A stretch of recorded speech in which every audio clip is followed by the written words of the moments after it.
So for the supine heel taps, we just go with a single leg. You're going to be in a supine position or on your back. Super simple here, arms just relax alongside the body.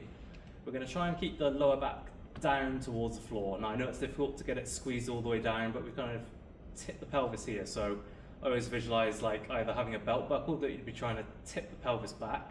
You'd be able to see the belt buckle, or the kind of other one that people use is if you imagine you had a table with a marble on it and you try and tip the pelvis, which would tip the table so the marble would roll towards the belly button.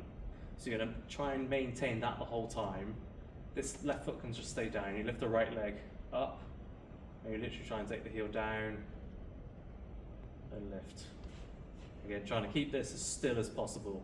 As you'll find it really difficult to keep it flat at the moment. And again, there's going to be like that little bit of a twist going on through the spine.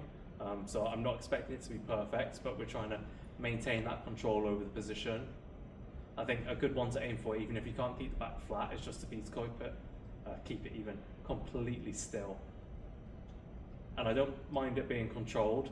I don't want it to be super duper slow as well. Like really, really slow is really tricky to do and it's a little bit dull. So think like you could lower 2 and then lift 2, lowering 2, lifting 2. Again, focusing on keeping that navel gently in. You don't really need to pull as hard as you can.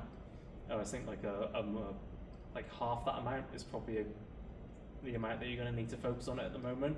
I'd probably aim for slightly less in general, but I think to really try and target that a bit more to begin, we might need to give it a little bit more of that forceful contraction. And again, once you've done the one side, we just do exactly the same on the other.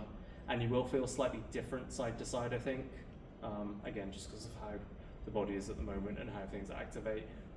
I wouldn't expect it to be exactly the same, but you're still trying to achieve the same outcome with the lower back down and avoiding any kind of rocking or change in the position of the arch.